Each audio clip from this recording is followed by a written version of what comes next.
Hey guys, John Fitzen here. Hey, we're going to talk about daggers and Bowies. Kind of show you things, my ideology, some of the old ideology and all that that's between the two. First we'll start off on, take my glasses off. Dagger. This is European. There's some really neat things with this, okay? This does have crusadas.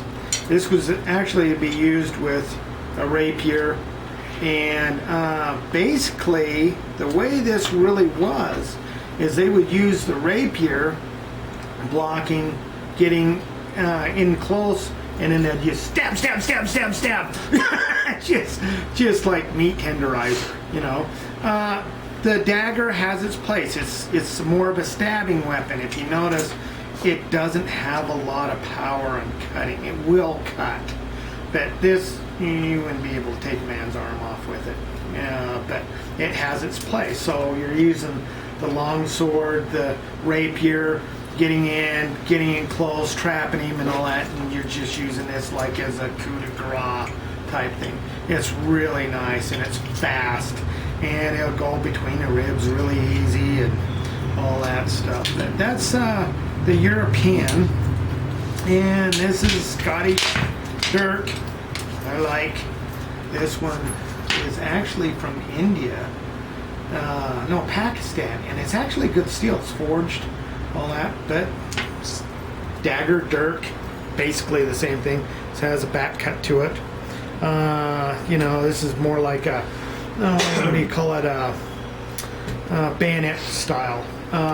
This will hack really good. You wouldn't be able to get through a man's arm with this quite, but you'd be damn close.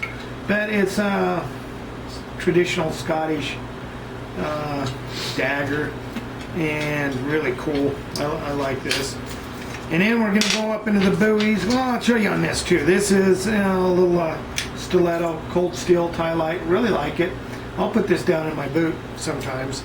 Another dagger. These things are mainly made for stabbing, do the coup de grace type thing.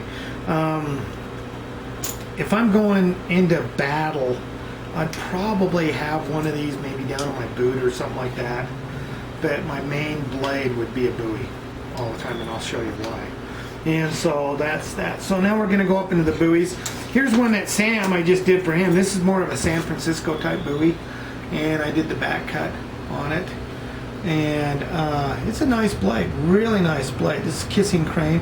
This would take a man's arm off in one swipe. The back cut on a Bowie is just kick ass. There's on a, you'll see, I'll take some of this paper. You'll see this razor sharp, and I'm just barely hitting it. But watch this. I just barely hit it that way. It just cuts. Even though this isn't, it's more of an abrupt edge. See how this is rounded, where the dagger, it will cut. Okay, and even though it's not sharp, it'll cut in the back, but it just doesn't have the weight that the Bowie does.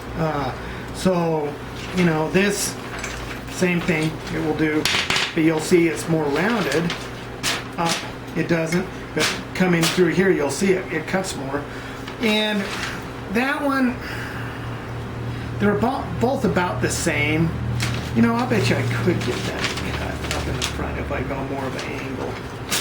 Yeah, there you go. And in that, yeah. So, it's good, you know. But the Bowie, man, this damn thing, because the way the abrupt edge is on that, and see, that has the swoop. So that's going to be just like a tooth. It's going to dig into you. So this darn thing, when it hits, it just cuts like nothing else.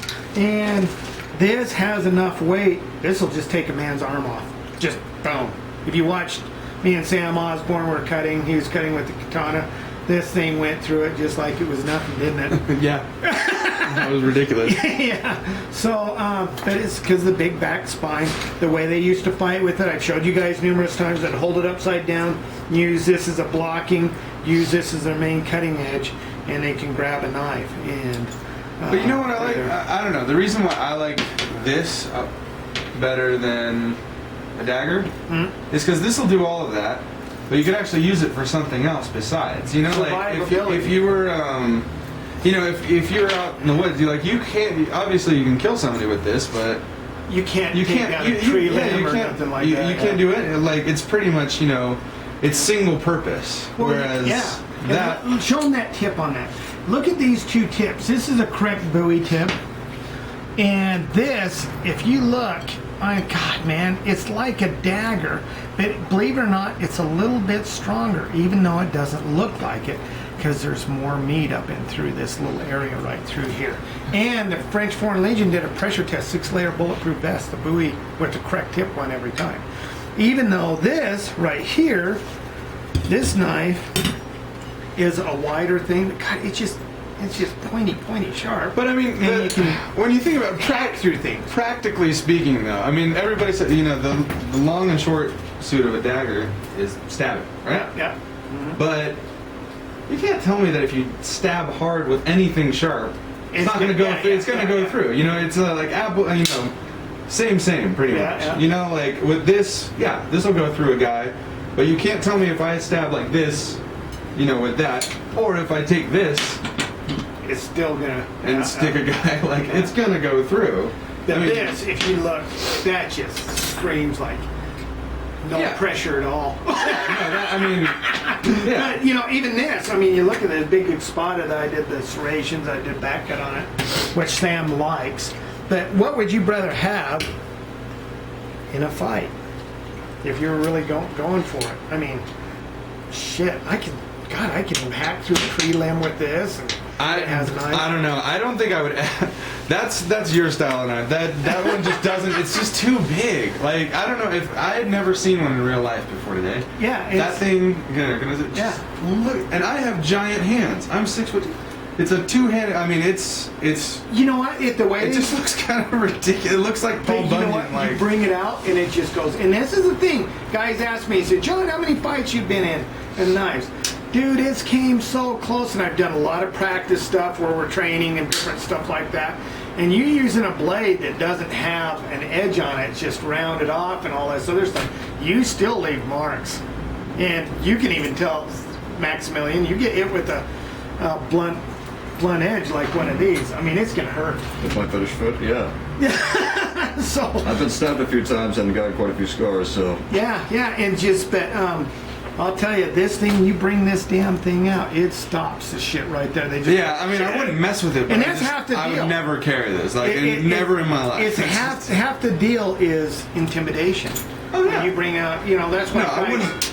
I would not mess with this. I think my response to that is a baton. Yeah, there you go.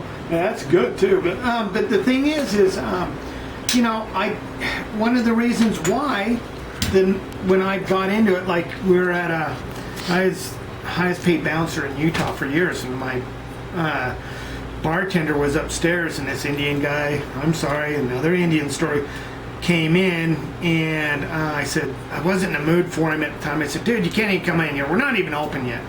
So he goes out and kicks my buddy's motorcycle. He has like a, you know, $20,000 Harley, and I go, hey, Chief, come over here. And all of a sudden he brings out his buck knife, click. And he goes, let's dance. And I go, okay, I'll play. You know, so I had a Microtech Halo at that time, click. And I had this blade. It was, oh God, the blade was about 4.5 inches long, and it was called a hog. And it looked like a Klingon fighter. It had really abrupt edges and different stuff, and it was like a Bowie, but just bizarre. And I clicked that out, and the guy just looked at me like, shit.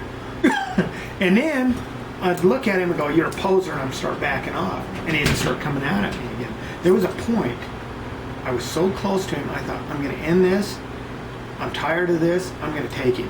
And I just, God, I could see myself doing it. I thought, I'm going to take him right across the throat, and that's it. And here came the cops. The cops came, said, what the hell's going on? Told them what's happened. And they took his knife. And then I'd go to the cop, I go, let me see that. And it was dull as a butter knife. But you know what? The cops gave him his knife back.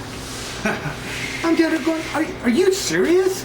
Are you really serious? But it's just because of the knives I had that things didn't escalate, and I've had numerous stories like that, you know. And there was another time where I had my buddy, I had my knife out on the guy, and he had his knife out, and it was going to go for it, and he came up and put my HK in my back of my pants, my 45 pistol, and I just so. Yeah. And you know, kind of unusual. I've got a lot of things kind of go. But we'll go out and we'll cut with some things on this and kind of play with it. Yeah, I think that's what that's what I would like to see is just you'll see how well a dagger will go pierce. Yeah. No doubt. Yeah. But yeah, it's just like versatility. So let's go out and play.